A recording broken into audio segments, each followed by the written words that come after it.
Welcome back everyone and thank you for being here. Now over the past 2 decades, China has consistently contributed around 30% of global economic growth. Despite this impressive track record, narratives predicting the collapse of China's economy, they frequently resurface in Western media. One recurring theme is that China is allegedly stifling its own private sector and stalling reforms. Such accusations they gained traction following the third plenary session of the 20th CPC Central Committee, which outlined a comprehensive 5-year reform agenda. Now, critics such as the Financial Times and Atlantic Council interpreted this as a sign of stagnation rather than progress. I will try to rebuff these interpretations by citing China's ongoing success in innovation and technology. So, the country's leadership is focused on zero-carbon energy systems, fourth-generation nuclear power, 5G communications technology, and high-speed rail. These are all the areas in which China has almost surpassed many Western nations, including the United States. Now, far from signaling decay, these technological strides reflect a dynamic and forward-looking economy. Have a look at this Financial Times article from 2006, nearly 2 decades ago. The article argues that China was stuck in a trapped transition where rapid economic growth had not been matched by meaningful institutional or political reforms. And this could lead to unsustainable economic conditions. But if you look at what happened between 2006 and 2023, China's economy grew significantly. The nominal GDP grew from $2.7 trillion in 2006 to $17.8 trillion in 2023, reflecting a substantial expansion. GDP per capita, it rose from about 2,500 to 12,614, indicating a significant improvement in income levels. China is a world leader in renewable energy capacity. It is a world leader in electric vehicles. It is also a world leader in smartphone manufacturing. In sectors like high-speed rail, AI, and 5G, China has moved from being an imitator to a global leader, all within the last 20 years. And also, no wars. China has not had any war in the last 40 years or so. Now compare that to the United States, who has spent nearly $9 trillion on invasions and illegal occupation after World War II. So the result is here. What else people want is just that the Western supremacist mindset that repeatedly tries to project its own insecurities onto China. All this economic progress since 2006 is extraordinary by any historical and global standard. Now the funny thing is that China had been developing 5-year plans regularly and was in the midst of its 10th plan targeting 2001 to 2005 when that Financial Times published the article. So China had already started to shift its economy, focusing away from manufacturing to technology, innovation, R&D, aiming to move beyond traditional manufacturing. This strategic shift laid the groundwork for future initiatives like Made in China 2025 initiative. The government began emphasizing the development of information technology and telecommunications, setting the stage for the later 5G and AI boom. Additionally, China started prioritizing sustainable development and environmental concerns, with discussions at the 2005 National People's Congress focusing on green energy initiatives and efforts to reduce energy consumption per unit of GDP. None of this was covered by that Financial Times article. It did not even allude to any of that. Quite a shallow approach in my opinion by Financial Times. Here's another Financial Times video about the industrial stagnation in China from 2017.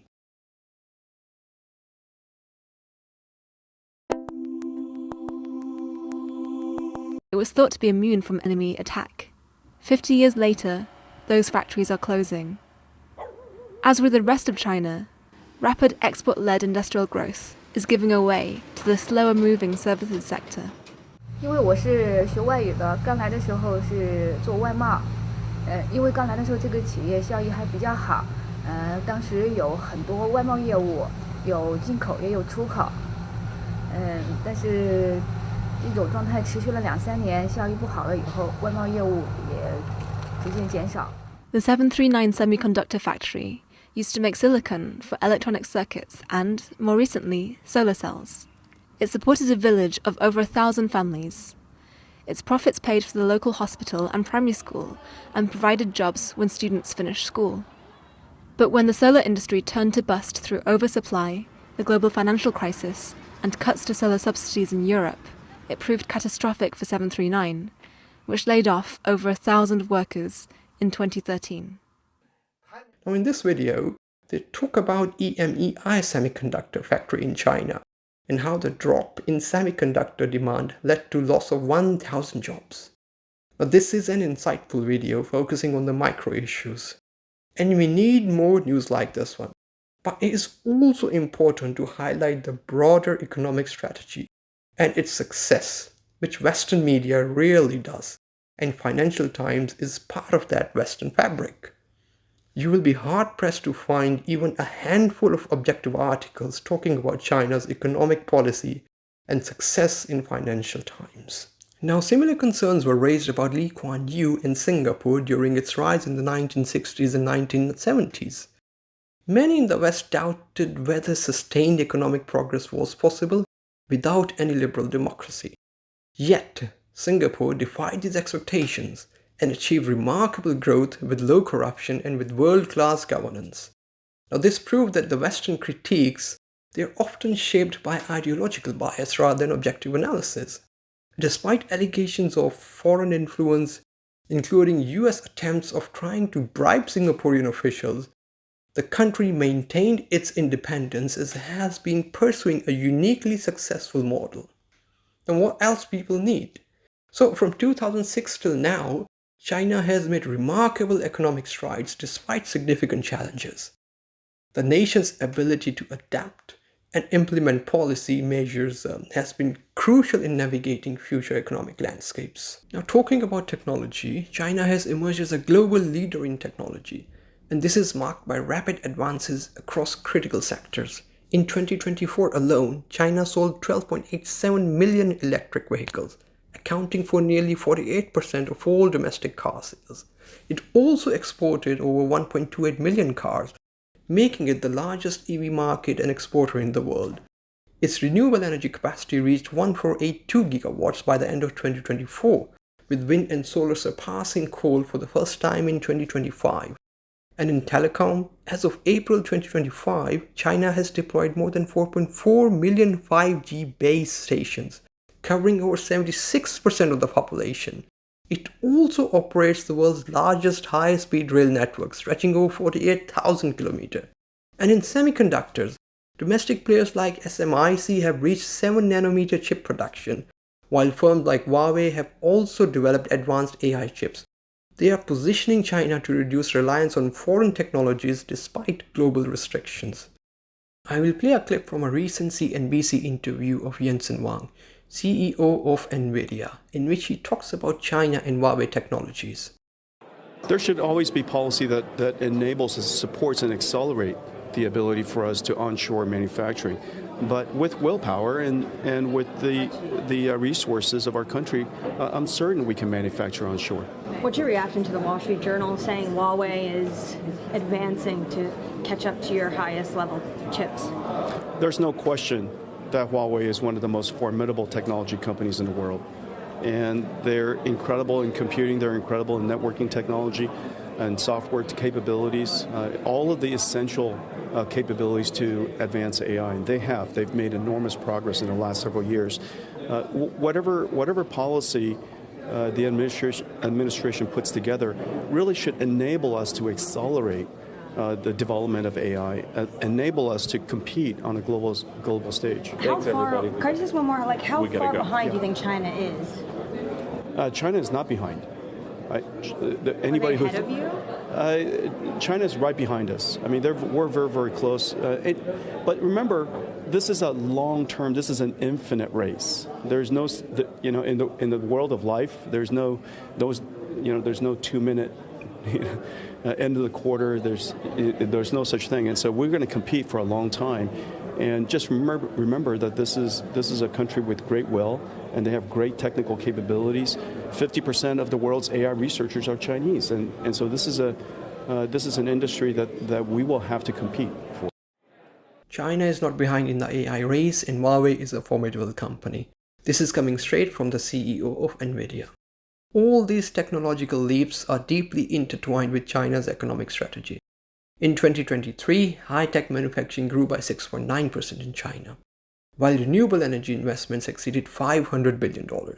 China's R&D spending surpassed $450 billion, accounting for over 2.6% of GDP, up from just 1% 2 decades ago.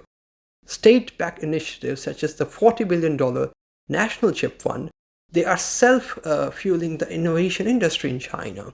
These investments are not only creating high-value jobs and expanding exports, but also driving China's shift from a traditional manufacturing base to a more innovation-driven economy. The result is a technology-powered economic model that is increasingly resilient, competitive, and in my view, globally influential. And these are all the areas in which China has surpassed many Western nations, including America. Now, much of the negative rhetoric about China's economy stems from geopolitical tensions rather than objective analysis. I call it geopolitical rivalry over economic reality. I will also draw parallels to the 1990s, when similar skepticism was directed at the so-called East Asian miracle, and also during the Asian financial crisis. These narratives are part of a long-standing pattern of US attempts to undermine rising economic competitors. But the real concern is not that China is failing, it is that it is succeeding, particularly in industries vital to the future, such as green energy and advanced manufacturing. Take a listen to what Vance said in late 2024 about China. I think what President Trump has promised to do is go in there, negotiate with the Russians and Ukrainians, bring this thing to a rapid close so that America can focus on the real issue, which is China. That's the biggest threat for our country, and we're completely distracted from it. Biggest threat to US. That is how Americans perceive China. No wonder US does not like all the rapid progress China has made. And this is where I do not understand the hysteria about China's collapsing economy. I have been hearing about it for the last 20 years or so. Several other high-profile American politicians have publicly predicted the collapse of China's economy, often as part of a broader geopolitical rhetoric. All have been proven wrong so far. Steve Bannon, you might remember him, Steve Bannon, former White House chief strategist in 2017, he has been one of the most vocal proponents of China collapse theory. And in multiple interviews and speeches, he predicted that the US trade war would expose the fatal flaws in China's economy, leading to the downfall of the Communist Party. And in a 2019 interview with CNBC, he claimed that US war with China has begun, or that US was in a war with China.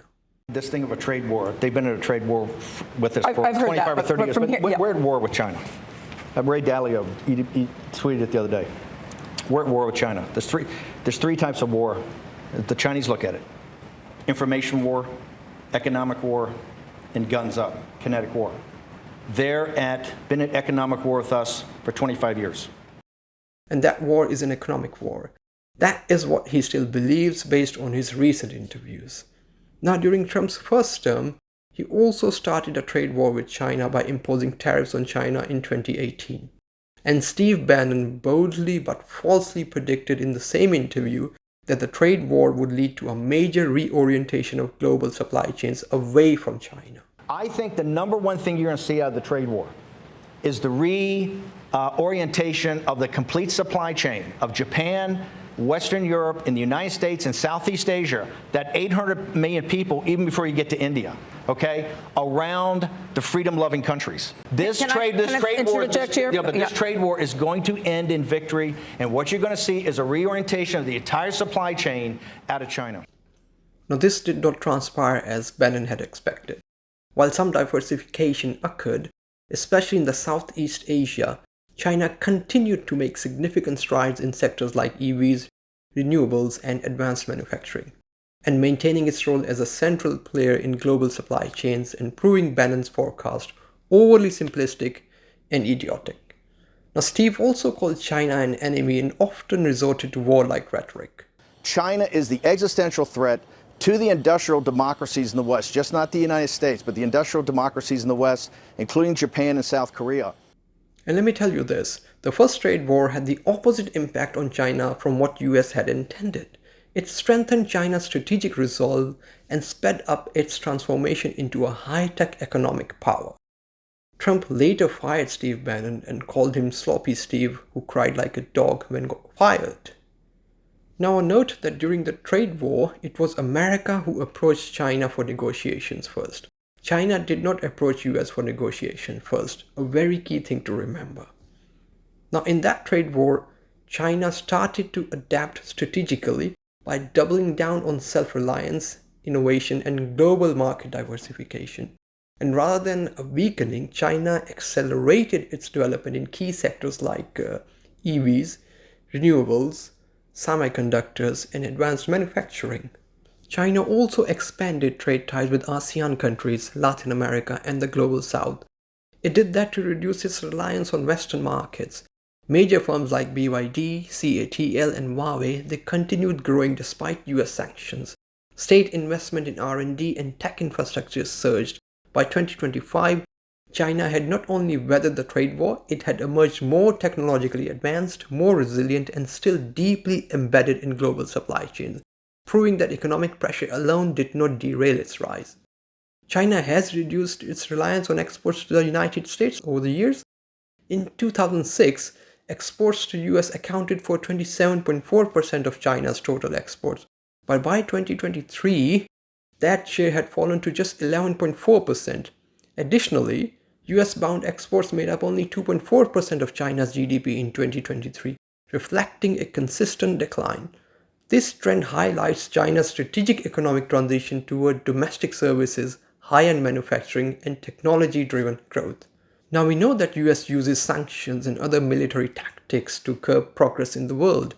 It has actively sought to curb China's growth through tariffs, export bans on advanced technologies like semiconductors, and other containment strategies. I deem these tactics ethically and legally questionable. But the US containment strategy against China has been partially successful. It has slowed China's access to advanced technologies like extreme ultraviolet lithography and cutting-edge AI chips, and it has forced Chinese firms to decouple from key US suppliers. Beginning in 2019, Huawei was placed on the Entity List, cutting it off from US components and Google services. In October 2022, the US imposed sweeping semiconductor export controls, followed by expanded restrictions in October 2023 targeting AI chips like NVIDIA's A100, and also chip-making equipment. While these measures disrupted supply chains, companies like Huawei and SMIC, they found workarounds, producing competitive 5nm and 7nm chips and AI processors. And in many ways, the sanctions accelerated China's push for self-sufficiency, fueling massive state-led investment and innovation. And you've already seen what NVIDIA's CEO said about Chinese AI technology. If the latest reports about Huawei Ascend AI chips are to be believed, then this could be a game changer for China and will rival NVIDIA in high-performance AI processing. So rather than halting China's technological rise, US actions may have reshaped the competition, pushing China toward an independent and domestically driven tech ecosystem. It tells a very different and inspirational story, that the focus of China is not on the West, but it is to develop self-reliance by focusing on domestic production of high-tech goods. You close one door on China, and it reshuffles pieces internally and comes out stronger. You cannot really curb the progress of a nation which wants to prosper, and China is one such nation. Contrary to the claims of stalled reforms, China has emerged as a global leader in implementing industrial policy. The Made in China 2025 initiative, launched a decade ago, it aimed to master key 21st century technologies and has largely succeeded in doing so. And in doing so, China has built a comprehensive framework to promote innovation, economic upgrading, and technological self-reliance. And these reforms are not occurring in a vacuum. all major economies, including United States and the European Union, they are currently engaged in forms of industrial policy to cope with rapid technological change. However, China's efforts are more coherent and effective. And thanks to high level of investment, national saving, and a clear strategic vision, I think they are succeeding. Now, critics often point to falling foreign direct investment, demographic shifts, or property sector troubles as signs of economic malaise. I would caution against reading too much into these superficial indicators. You have to contextualize such issues within a broader structural resilience. China's education system is robust, its innovation ecosystem is thriving, and it remains the world's low-cost producer of high-quality goods in key sectors such as electric vehicles, digital technology, and renewable energy. You can sort of compare China's situation to that of Japan in the 1980s, when the US imposed economic constraints on its ally Japan to curb its technological and industrial rise. However, I think unlike Japan, China has more geopolitical autonomy and diversified global partnerships such as BRICS, which was started by Brazil, Russia, India, China, and South Africa, to shift away from the Western and American control. China is also implementing the Belt and Road Initiative, which started in 2013. Belt and Road Initiative is China's global infrastructure and economic development project aimed at enhancing trade and investment connectivity across Asia, Europe, and Africa. China will continue to expand this initiative, I think, as a strategic tool for both economic outreach and infrastructural development. Now take a listen to this response by Namibia's former head of state, Haig Jingob, to a German politician about Chinese influence in the region. This conversation happened in November 2018. Whereas in Namibia, for example, the number of Chinese people living here in the meantime is 4 times as much as, for example, the German community. And so far, it's not precisely the same what takes place all over the world. There are differences. And what I'm... Mr. Speaker, yeah. What is your problem with that? Why does it become your problem? It looks like it's a more European problem than our problem. Yeah. You are so sorry for us. I don't see... Chinese will never come and play around here. As Germans not allowed to do that. Which Germans are doing, by the way. You talk about Chinese. We allow Germans to come offer visas here. Red carpet. Our people are harassed in Germany. Even diplomatic passport holders in Germany. And you come in here, Germans come in here as they want. So why Chinese talk about Germans? How you are treating us there? Chinese don't treat us like that. Diplomatic passport. We're coming back from Geneva. These people were held up at the airport. Just now, last week, in Germany. We know what we will handle our own country. Don't be sorry for us. Absolutely, yeah. Yeah. Every time Westerner comes, it's about Chinese. It is more a European problem than a Namibian one. This is what Haig told German politician. I mean, at this point, do I really need to explain anything? West and US have been fearing China's rise, and this is why they are spooked, because China is economic power who is increasing its economic geopolitical footprint. Now we know that the economic growth is usually measured by GDP, which remains a commonly cited measure of economic health. However, in an era of rapid technological change, traditional economic aggregates, they lose some of their relevance in my opinion. Technological improvements, particularly in services and green technologies, they are not easily captured in GDP figures. GDP growth is a blunt instrument for modern, more complex economies undergoing transformation. So what this means is that GDP is inadequate for capturing qualitative improvements in an economy, which is driven by digital innovation and green transformation. For example, let's say if China upgrades from internal combustion engines to electric vehicles. Now that would represent a huge technological leap, but GDP may only record the monetary value of car sales and not the environmental and strategic shift. Or AI applications or automation in healthcare, which may reduce costs and increase quality, but actually depress GDP figures if fewer workers are employed or services become even cheaper. So for China, which has made rapid progress in technology, the GDP figures can still hide substantial technological progress. Also, they can hide competitiveness gains and sectoral resilience. So therefore, even if growth appears moderate, which it is not, the qualitative improvements in China's economy may tell a more optimistic story. In fact, China's conservative 5% growth target is set with awareness of external risks and global uncertainty. It is both realistic and prudent, in my opinion, to set a 5% growth rate. Now, indicators prior to trade war, such as rising consumer retail sales and increased private manufacturing investment, they support a more nuanced and favorable interpretation of China's economic momentum. The People's Daily, China's flagship state newspaper, recently outlined 4 major challenges: a complex external environment, weak domestic demand, business difficulties, and risks related to debt and employment. I think that these challenges are real and deeply interconnected, particularly with the US-led external pressures.